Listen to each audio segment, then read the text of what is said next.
बिस्मिल्लाहिर्रहमानिर्रहीम। स्टूडेंट्स, क्या हाल है आप लोगों के? उम्मीद करता हूँ कि आप लोग ठीक होंगे और अपने घर वालों के साथ टाइम भी गुजार रहे होंगे और इसके साथ साथ अपनी पढ़ाई पर भी जो है तवज्जो दे रहे होंगे। तो हम लोगों ने कुछ जो है वो टॉपिक डिस्कस किए थे, जिनमें photo electric effect, Compton effect, matter waves, Heisenberg uncertainty principle, Rutherford atomic model, history of atom, ये सारी चीज़ें हम लोगों ने डिस्कस की हैं और यकीनन वो आपको समझ आए होंगे। और लास्ट टाइम हम लोगों ने मैटर वेव की बात की थी, डी ब्रॉगली हाइपोथेसिस की बात की थी, और आज उसी को आगे लेकर हम चलेंगे। प्रैक्टिकल जो एप्लीकेशन है मैटर वेव का या वेव कैरेक्टरिस्टिक ऑफ इलेक्ट्रॉन का, इसको हम यहाँ पे यूज़ करेंगे इलेक्ट्रॉन माइक्रोस्कोप में। इलेक्ट्रॉन माइक्रोस्कोप जो है वो प्रैक्टिकल डिवाइस है जो कि रिलाई करती है वेव कैरेक्टरिस्टिक ऑफ इलेक्ट्रॉन पर। तो शुरू करते हैं आज का लेक्चर। तो सबसे पहले हम डिफाइन कर लेते हैं इलेक्ट्रॉन माइक्रोस्कोप को। An electron microscope is a microscope that uses a beam of accelerated electrons has a source of illumination. Electron microscope एक माइक्रोस्कोप है जो कि बीम ऑफ एक्सेलरेटेड इलेक्ट्रॉन को has a source of illumination use करती है। किसी भी specimen को, किसी भी सैंपल को देखने के लिए, इल्यूमिनेट करने के लिए हम यहाँ पर बीम ऑफ इलेक्ट्रॉन यूज़ कर रहे हैं। इससे पहले हमने जब लाइट माइक्रोस्कोप की बात करते हैं तो वहाँ पर जो है हमारे पास लाइट फोटान को हम यूज़ करते हैं। बीम ऑफ लाइट फोटान को किसी भी चीज़ को इल्यूमिनेट करने के लिए, किसी भी चीज़ को देखने के लिए हम फोटान यूज़ कर रहे हैं। जबकि यहाँ पर हम क्या कर रहे हैं, इलेक्ट्रॉन माइक्रोस्कोप में हम एक beam of accelerated electron use कर रहे हैं as a source of illumination. As the wavelength of an electron can be up to 1 lakh times shorter than that of visible light photons, electron microscopes have a higher resolving power than light microscopes and can reveal the structure of smaller objects. ये जो wavelength होती है electron की, ये तकरीबन 1 lakh time shorter होती है as compare to visible light. जो हमारे पास विजिबल लाइट है उसकी विजिबल लाइट फोटॉन्स हैं, उनके साथ जो एसोसिएटेड वेवलेंथ है उसके मुकाबले में जो इलेक्ट्रॉन की वेवलेंथ है वो 1 लाख टाइम कम है। तो फिर जो इलेक्ट्रॉन माइक्रोस्कोप होती है इसकी रिजॉल्विंग पावर भी क्या होती है, हाई होती है। हाई रिजॉल्विंग पावर के साथ जो हमारी इलेक्ट्रॉन माइक्रोस्कोप होती है ये लाइट माइक्रोस्कोप के मुकाबले में ज़्यादा डिटेल हमें बताती है। ज़्यादा जो माइन्यूट चीज़ें होती हैं, स्मॉलर ऑब्जेक्ट्स जो होते हैं, वो हम इलेक्ट्रॉन माइक्रोस्कोप यूज़ करते हुए उनको ऑब्जर्व कर सकते हैं, उनको देख सकते हैं, उनको इन्वेस्टिगेट किया जा सकता है। Electron microscope is a practical device that relies on the wave characteristics of electron. Electron microscope practical device है जो रिलाई करती है वेव कैरेक्टरिस्टिक ऑफ इलेक्ट्रॉन के ऊपर। An electron microscope use for viewing flat thin sample is shown in the figure. कि electron microscope जो है वो फ्लैट थिन सैंपल्स को देखने के लिए हम यूज़ करते हैं। उसकी स्कीमेटिक डायग्राम हम यहाँ पे शो कर रहे हैं। सबसे पहले ये हाई वोल्टेज हम ठीक है हमारे पास है। यहाँ पर हम इलेक्ट्रॉन गन है, ठीक है, जो सोर्स ऑफ इलेक्ट्रॉन यहाँ से निकलते हैं इलेक्ट्रॉन गन से इलेक्ट्रॉन निकलते हैं, फिर ये मूव करते हैं। तो पहला यहाँ पर हमारे पास फर्स्ट कंडेंसर लेंस है, यहाँ पर कंडेंसर अपर्चर है। सेकंड कंडेंसर लेंस है हमारा, कंडेंसर अपर्चर है, और फिर यहाँ पर हमने स्पेसिमेन होल्डर है जो स्पेसिमेन को होल्ड करता है, सैंपल को होल्ड करता है। यहाँ से इलेक्ट्रॉन बीम पास होती है इसमें से। ऑब्जेक्टिव नीचे हमारे पास ऑब्जेक्टिव लेंस और अपर्चर है। फिर इलेक्ट्रॉन बीम ट्रैवल करेगी towards fluorescent screen and camera. यहाँ पर हमारे पास फ्लोरेसेंट स्क्रीन है जो कि इस बीम ऑफ इलेक्ट्रॉन को कैप्चर करेगी, इसको ठीक है यहाँ पे ये स्ट्राइक करेगी फ्लोरेसेंट स्क्रीन के ऊपर। और फिर यहाँ से जो इमेज हमें मिलेगा उस इमेज से हमें ये पता चलता है कि ये जो स्पेसिमेन है हमारा, ये जो सैंपल है, इसकी क्या कुछ प्रॉपर्टीज़ हैं, ठीक है, और क्या कुछ इसके कैरेक्टरिस्टिक हैं। यहाँ से हम उस स्पेसिमेन को स्टडी कर सकते हैं। Electron microscopes use shaped magnetic fields to form electron optical lens system that are analogous to the glass lenses of an optical light microscope. जो इलेक्ट्रॉन माइक्रोस्कोप है ये शेप्ड मैग्नेटिक फील्ड को use करती है electron optical lens system बनाने के लिए, जो कि बिल्कुल उसी तरह से काम करता है जिस तरह से ग्लास लेंसेज काम करते हैं ऑप्टिकल लाइट माइक्रोस्कोप के अंदर। जो काम ऑप्टिकल लाइट माइक्रोस्कोप के अंदर ग्लास लेंसेज कर रहे हैं वो यहाँ पर मैग्नेटिक फील्ड, जो आपकी शेप्ड मैग्नेटिक फील्ड है, वो कर रही है, ठीक है। Industrially, electron microscopes are often used for quality control and failure analysis. Industry में हम नॉर्मली इलेक्ट्रॉन माइक्रोस्कोप को यूज़ करते हैं क्वालिटी कंट्रोल और फेलियर एनालिसिस में, कि क्वालिटी को कंट्रोल करने के लिए और फेलियर एनालिसिस के लिए इलेक्ट्रॉन माइक्रोस्कोप यूज़ होती है। Modern electron microscope produce electron micrographs using specialised digital cameras and frame grabbers to capture the image. जो मॉडर्न इलेक्ट्रॉन माइक्रोस्कोप्स हैं ये इलेक्ट्रॉन माइक्रोग्राफ प्रोड्यूस करते हैं, डिजिटल कैमराज और फ्रेम ग्रैबर्स यूज़ करते हुए इमेज को कैप्चर करते हैं और फिर माइक्रोग्राफ प्रोड्यूस करते हैं। ठीक है।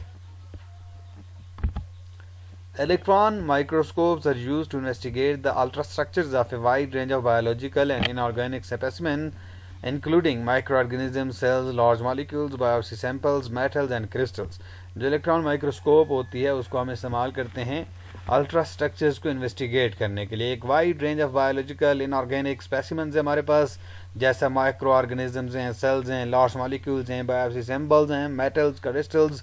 इनके जो हमारे पास मॉलिक्यूल्स होते हैं, स्पेसिमेंस जो होते हैं, सैंपल्स जो होते हैं, इनको स्टडी करने के लिए हम जो है इलेक्ट्रॉन माइक्रोस्कोप यूज़ करते हैं। इनकी ज़्यादा जो इनर डिटेल होती है उसको फाइंड आउट करने के लिए हम इलेक्ट्रॉन माइक्रोस्कोप यूज़ करते हैं। The original form of the electron microscope, the transmission electron microscope, uses a high voltage electron beam to illuminate the specimen and create an image. जो ओरिजिनल फॉर्म इलेक्ट्रॉन माइक्रोस्कोप की transmission electron microscope TEM, यह high voltage electron beam use करती है specimen को eliminate करने के लिए और फिर इमेज क्रिएट करने के लिए। यानी कि स्पेसिमेन को एलिमिनेट करने के लिए हाई बीम इलेक्ट्रॉन यूज़ करेगी और फिर उससे इमेज जो बनेगा वहाँ से हमें डिटेल पता चलेगी। The electron beam is produced by an electron gun commonly fitted with A tungsten filament cathode has the electron source. Electron gun जो होती है जिसके ऊपर टंगस्टन फिलामेंट कैथोड फिटेड होता है वो एज ए इलेक्ट्रॉन सोर्स काम करेगा। वहाँ से इलेक्ट्रॉन बीम निकलेगा।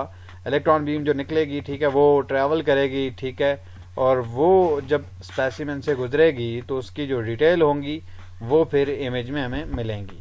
The electron beam is accelerated by an anode typically at 100 keV with respect to the cathode, focused by electrostatic and electromagnetic lenses and transmitted through the specimen that is in part transparent to electrons and in part scatters them out of the beam.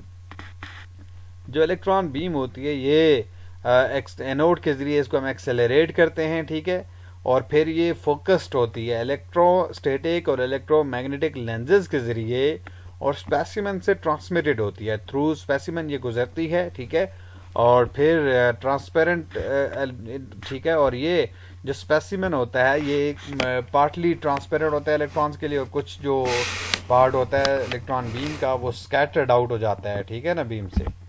When it emerges from the specimen, जब ये specimen से emerge होती है तो electron beam carry क्या लेके जाती है, इन्फॉर्मेशन लेके जाती है। Carries information about the structure of the specimen that is magnified by the objective lens system of the microscope. जब ये बीम ऑफ इलेक्ट्रॉन स्पेसिमेन से इमर्ज होती है तो जो इलेक्ट्रॉन्स बीम इंफॉर्मेशन कैरी करती है वो जो है स्ट्रक्चर के हवाले से तो वो मैग्नीफाई हो जाता है ऑब्जेक्टिव लेंस सिस्टम के ज़रिए, ठीक है, जो माइक्रोस्कोप उसका ऑब्जेक्टिव लेंस सिस्टम उनको मैग्नीफाई कर देता है। The spatial variation in this information may be viewed by projecting the magnified electron image onto a fluorescent viewing screen coated with a phosphor or scintillator material such as zinc sulfide। जो special variation होती है इस information में, ये जो image में इसको देखा जा सकता है, जो मैग्नीफाइड इलेक्ट्रॉन इमेज होता है किसी फ्लोरेसेंट व्यूइंग स्क्रीन के ऊपर, ठीक है, जो कि फास्फर या सेंटिलेटर मटेरियल जैसे कि जिंक सल्फाइड वगैरह है इनसे कोटेड होता है। Alternatively, image can be photographically recorded by exposing a photographic film or play directly to the electron beam। जो इमेज होता है फोटोग्राफिकली उसको भी रिकॉर्ड भी कर सकते हैं हम फोटोग्राफिक फिल्म या फिर प्लेट को डायरेक्टली इलेक्ट्रॉन बीम के सामने रख कर, तो इस तरह से हम इमेज हासिल कर सकते हैं, या डिजिटल कैमरा वगैरह यूज़ करके भी आप इमेज ऑब्टेन कर सकते हैं। The image detected by the digital camera may be displayed on A monitor और कंप्यूटर। तो ये जो डिजिटल कैमरा से हमें इमेज मिलेगा इसको हम मॉनिटर या कंप्यूटर पर डिस्प्ले भी कर सकते हैं। The resolution of TEM is limited primarily by spherical aberration, but a new generation of hardware correctors can reduce spherical aberration to increase the resolution in high resolution transmission electron microscopy। to below 0.5 angstrom, enabling magnification above 50 million times.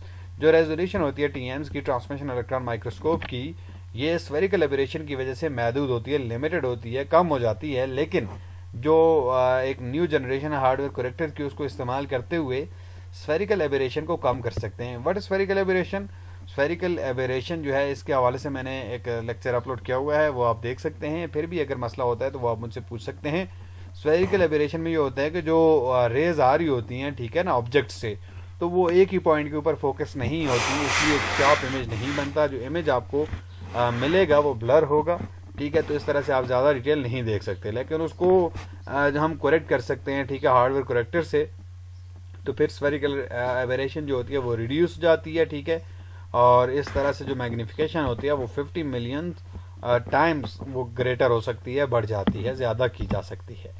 The ability of HRTEM, high resolution transmission electron microscope, to determine the position of atoms within material is useful for nanotechnology research and development. Nano technology research में ये बड़ा मुफीद होता है, ठीक है, HRTEM का use के इसकी जो खासियत होती है, इसकी जो सलाहियत होती है कि ये मटेरियल के अंदर पोजीशन ऑफ एटम डिटरमाइन कर सकती है। Transmission electron microscopes are often used in electron diffraction mode. जो ट्रांसमिशन इलेक्ट्रॉन माइक्रोस्कोप्स होती हैं नॉर्मली ये ज़्यादातर ये इलेक्ट्रॉन डायफ्रैक्शन मोड में हम इनको इस्तेमाल करते हैं। The advantage of electron diffraction over x-ray crystallography are that the specimen need not to be a single crystal or even a polycrystalline powder, and also that the Fourier transform reconstruction of the object's magnified structures occurs physically and thus avoids the need for solving the phase problem faced by the X-ray crystallographers, often obtaining their X-ray diffraction patterns। कि ये जो advantage होता है ये electron diffraction का x ray crystallography पर ये होता है कि जो स्पेसिमेन होता है इसको सिंगल क्रिस्टल में नहीं चाहिए होता। और मज़ीद ये भी होता है कि फिर हम एक्सरे क्रिस्टलोग्राफर जो होते हैं वो एक्सरे डायफ्रैक्शन पैटर्न ऑपरेट करके फिर उसको सॉल्व करते हैं, फेज प्रॉब्लम्स वगैरह सॉल्व करनी पड़ती हैं। तो ऐसा यहाँ पर नहीं होता in the case of electron microscope. अब फिर डिसएडवांटेज की हम बात कर लेते हैं कि इलेक्ट्रॉन माइक्रोस्कोप के एडवांटेज तो हैं, लेकिन डिसएडवांटेज क्या है? One major disadvantage of the transmission electron microscope is the need of extremely thin section of the specimen, typically about 100 nanometers। तो जो मेजर डिसएडवांटेज है ट्रांसमिशन इलेक्ट्रॉन माइक्रोस्कोप का कि इसके केस में हमें क्या चाहिए होता है? बहुत स्मॉल स्पेसिमेन के सेक्शन चाहिए होते हैं, ठीक है, बहुत स्मॉल सेक्शन चाहिए होते हैं स्पेसिमेन के, तो 100 नैनोमीटर्स तक के, तो जो कि मुश्किल होता है, ठीक है ना। Creating these thin sections of biological and material specimen is technically very challenging। Technically बहुत चैलेंजिंग किस्म की जॉब होती है। इतने थिन जो सेक्शंस होते हैं वो बनाना मुश्किल होता है, ठीक है ना। तो this is the main disadvantage, ठीक है ना, of electron microscope. Semiconductors thin sections can be made using a focused ion beam. तो सेमीकंडक्टर थिन सेक्शंस बनाए जा सकते हैं। Biological tissue specimens are chemically fixed, dehydrated and embedded in a polymer resin to stabilize them sufficiently to allow ultra thin sectioning। के biological tissue specimen जो होते हैं chemically fixed होते हैं, डिहाइड्रेट किया जाता है और फिर उनको पॉलीमर रेजिन के अंदर एम्बेडेड करके स्टेबलाइज करते हैं, ठीक है, ताकि अल्ट्रा थिन सेक्शनिंग वहाँ से हम बना सकें। Sections of biological specimens, organic polymers and similar materials may require staining with heavy atoms labels in order to achieve the required image contrast। और फिर ये हमारे पास था टॉपिक हमारा जो इलेक्ट्रॉन माइक्रोस्कोप का। उम्मीद करता हूँ कि ये आपको समझ आया होगा। अगर इसमें कोई प्रॉब्लम होती है, कोई मसला होता है, कोई परेशानी होती है तो वो आप मेरे साथ डिस्कस कर सकते हैं, मुझे बता सकते हैं, मैसेज के ज़रिए आप रब्ता कर सकते हैं। और इसके अलावा आप कमेंट्स में भी बता सकते हैं कि चीज़ें समझ आई हैं आपको या नहीं आई। नेक्स्ट टॉपिक के साथ फिर आएंगे आपके लिए लेकर। Thank you very much.